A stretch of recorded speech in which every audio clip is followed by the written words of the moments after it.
കൂട്ടുകാർക്ക് നല്ലൊരു രാത്രി ആശംസിച്ചുകൊണ്ട് നമുക്ക് നേരെ ആദർശിന്റെയും നയനയുടെയും നാളത്തെ നല്ലൊരു പ്രൊമോ വിശേഷം കേട്ടാലോ. ആദ്യമായി കാണുന്നവരാണെങ്കിൽ ചാനൽ ഇഷ്ടപ്പെട്ട ഒന്ന് സബ്സ്ക്രൈബ് ചെയ്യാൻ മറക്കരുത്. വീഡിയോ ഇഷ്ടപ്പെടുവാണെങ്കിൽ ലൈക്ക് ചെയ്യാനും മറക്കരുത് കേട്ടോ. അതോടൊപ്പം തന്നെ ഇന്നത്തെ പ്രൊമോ വിശേഷങ്ങളൊക്കെ കുറച്ച് ലേറ്റ് ആയിട്ടാണ് അപ്ലോഡ് ചെയ്യുന്നത്. അത് മാത്രമല്ല വൈകുന്നേരത്തെ ഒന്ന് രണ്ടെണ്ണത്തിന്റെ പ്രൊമോ വിശേഷങ്ങളൊന്നും അപ്ലോഡ് ചെയ്യാനും സാധിച്ചിട്ടുണ്ട് ഇല്ല കേട്ടോ. അപ്പൊ നാളെ മുതൽ എന്താണ് കൃത്യസമയത്ത് തന്നെ എല്ലാവരുടെയും പ്രൊമോ വിശേഷങ്ങളൊക്കെ ചാനലിനകത്ത് അപ്ലോഡ് ചെയ്യാം കേട്ടോ. അപ്പൊ മറക്കാതെ എല്ലാവരും കയറി കാണണേ. അങ്ങനെ നമ്മൾ നാളത്തെ വിശേഷത്തിൽ കാണാൻ പോകുന്നേ നന്ദുവിനെ കാണാതെ വന്നു കഴിഞ്ഞപ്പം നയനയും കമലയും എല്ലാരും കൂടെ ഭയങ്കരമായിട്ട് ആദ്യ പിടിക്കുകയാണ്. എന്ത് ചെയ്യണമെന്ന് അറിയത്തില്ലാത്തൊരവസ്ഥയാണ്. അപ്പോഴേക്കും ഗോവിന്ദൻ വന്നിട്ട് പറഞ്ഞു, അതെ ഒരു കാര്യം ചെയ്യാം, ഞാനൊന്ന് പോയി അന്വേഷിച്ചിട്ട് വരാമെന്ന് പറയണ. ഇത് കേട്ട നയന പറഞ്ഞു, അച്ഛൻ പോകാൻ വരട്ടെ, ഞാൻ നന്ദുവിന്റെ ഫ്രണ്ട്സിനെ ഒക്കെ ഒന്ന് വിളിച്ചു നോക്കട്ടെ എന്നൊക്കെ പറഞ്ഞുകൊണ്ട് നന്ദുവിന്റെ ഫ്രണ്ട്സിന്റെ ഒക്കെ നമ്പറിലേക്ക് വിളിക്കുകയാണ്. അങ്ങനെ അവരെയൊക്കെ വിളിച്ചു കഴിഞ്ഞപ്പം പക്ഷെ അവളുടെ അടുത്തൊന്നും നന്ദു ചെന്നിട്ടില്ലെന്നാ പറയണേ. അപ്പോൾ അവര് ചോദിച്ചു, അല്ല നന്ദു എങ്ങോട്ടാ പോയെന്ന് വല്ലതും പറഞ്ഞോ? അവള് പുറത്തേക്ക് പോയതാണ്, കടയിൽ പോകണം, കുറച്ച് സാധനങ്ങളൊക്കെ വാങ്ങിക്കാണ്ടായിരുന്നു, അതിനു വേണ്ടി പോയതാ, സ്കൂട്ടി എടുത്തോണ്ട് പോയെന്ന് പറയാണ്. ഇത് കേട്ടതും അവന്മാര് പറഞ്ഞു, ശരി ഞങ്ങളൊന്ന് അന്വേഷിക്കട്ടെ എന്ന് പറയാണ്. അങ്ങനെ അവന്മാർ അവിടെ അന്വേഷിച്ച് കഴിഞ്ഞപ്പോഴത്തേനും നന്ദുവിന്റെ സ്കൂട്ടി ടൗണിൽ ഇരിക്കുന്ന കണ്ടു. പിന്നീട് ഗോവിന്ദനെ വിളിച്ചിട്ട് കാര്യങ്ങൾ പറയാണ്. സ്കൂട്ടി ഇവിടെ ഇരിക്കുന്ന കണ്ടു, പക്ഷെ നന്ദുവിനെ അവിടെ എങ്ങും കണ്ടില്ല. ഞങ്ങൾ അവിടെയൊക്കെ നോക്കി, പക്ഷെ അവിടെ എങ്ങും നന്ദു ഇല്ല എന്ന് പറയണം. ഇത് കേട്ട് കഴിഞ്ഞപ്പം നയനയ്ക്കും എല്ലാവർക്കും പല ഒരാപത്തും എടുത്തു. ഒരു പക്ഷെ നന്ദുവിന് എന്തെങ്കിലും സംഭവിച്ചിട്ടുണ്ടായിരിക്കോ? ഫോൺ വിളിച്ചിട്ടും കിട്ടുന്നില്ല, അല്ലാതെയും കിട്ടുന്നില്ല. ഇനിയിപ്പോ എവിടെ പോയി അന്വേഷിക്കും, എന്ത് ചെയ്യണമെന്ന് അറിയത്തില്ല.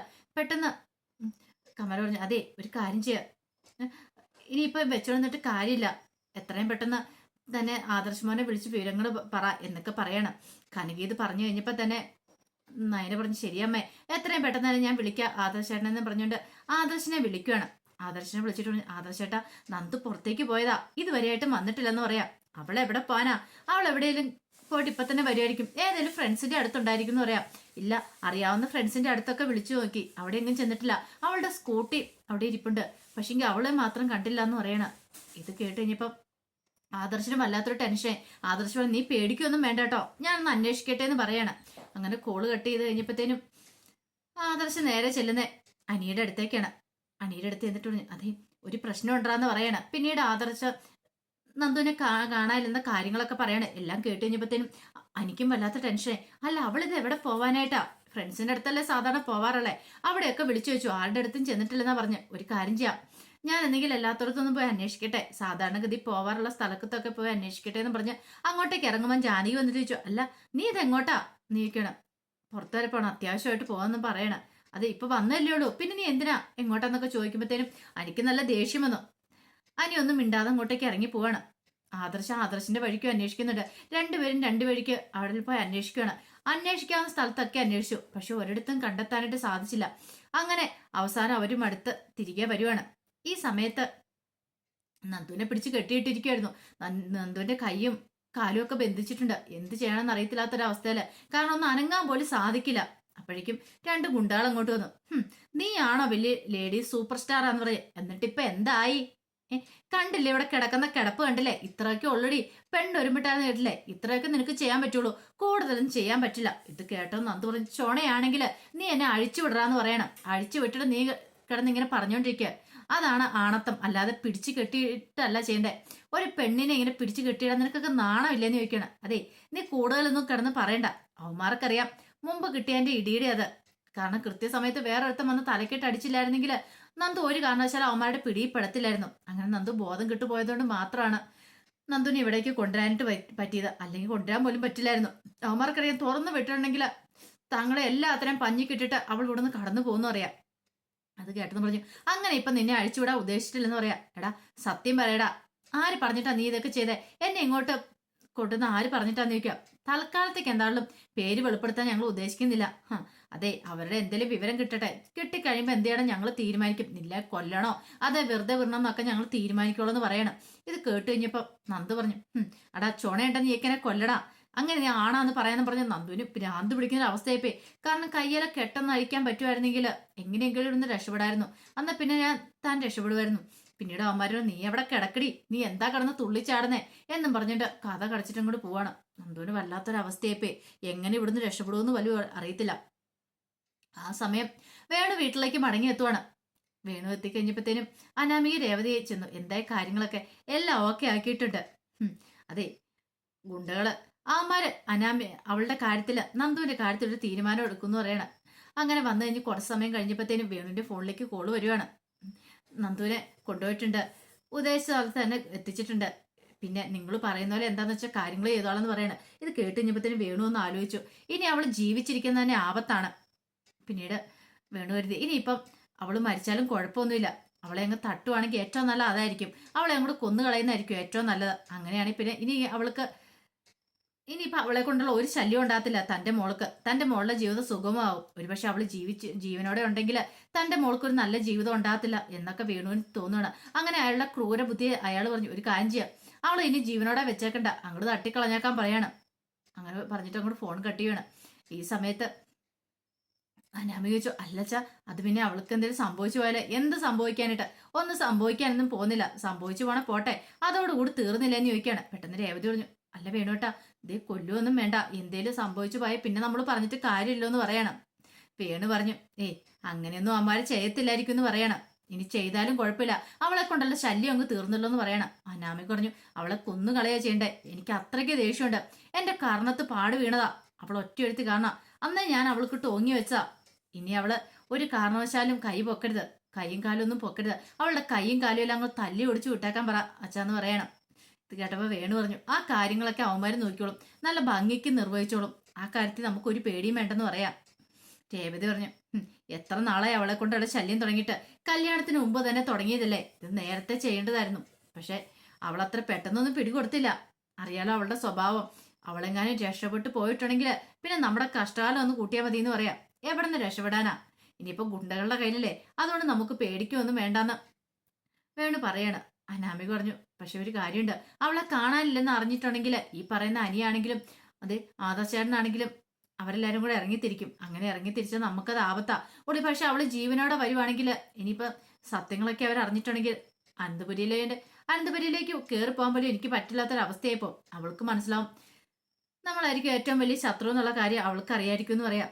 വേണു പറഞ്ഞു, അതിനവള് പുറലോകം കണ്ടാലല്ലേ, ഇനി അവള് കാണാൻ പോകുന്നില്ലോ എന്നൊക്കെ പറയാണ്. ഈ സമയം മടങ്ങി എത്തിയിട്ട് ആദർശനോട് അനി പറഞ്ഞു, ആദർശേട്ടാ ഞാൻ അവിടെ എല്ലാം അന്വേഷിച്ചു, ഒരിടത്തും ഇല്ലാന്ന് പറയണം. ആദർശ് പറഞ്ഞു, എന്നെ കൊണ്ടും പറ്റുന്ന പോലെ എല്ലാം ഞാൻ ചെയ്തു, ഒരിടത്തും കണ്ടെത്താൻ പറ്റിയിട്ടില്ലെന്ന് പറയാ. ഇനിയിപ്പോ എന്ത് ചെയ്യുമെന്ന് ചോദിക്കുക, എന്ത് ചെയ്യണമെന്ന് അറിയത്തില്ല. എനിക്ക് തോന്നുന്നു ആദർശേട്ടാ മിക്കവാറും നന്ദുവിന്റെ ഏറ്റവും വലിയ ശത്രു എന്ന് പറഞ്ഞാൽ അനാമികയായിരിക്കും. അവരെ എങ്ങനെയൊക്കെ ചെയ്യത്തുള്ളൂ. മുമ്പ് അറിയാലോ അവിടെ വീട്ടിൽ വന്നു കഴിഞ്ഞാൽ പ്രശ്നങ്ങളൊക്കെ ഉണ്ടായത്, അന്ന് അനാമികയുടെ കർണത്തടിച്ച, അപ്പൊ അതിന് പ്രതികാരമായിട്ട് അവള് എന്തേലും ചെയ്താണെന്ന് പറയാൻ പറ്റില്ല.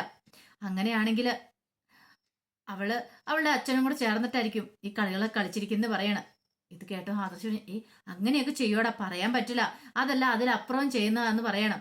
ഒരു പക്ഷെ ഇതിനു മുമ്പ് ഇതുപോലെ അറ്റാക്കൊക്കെ ഉണ്ടായിട്ടുണ്ടല്ലോ, അപ്പൊ അതുപോലെ തന്നെ അവനെ ചാൻസ് ഉള്ളൂ, അല്ലാതെ നന്ദുവിന് വേറെ ശത്രുക്കൾ ആരും ഇല്ലെന്ന് പറയണം.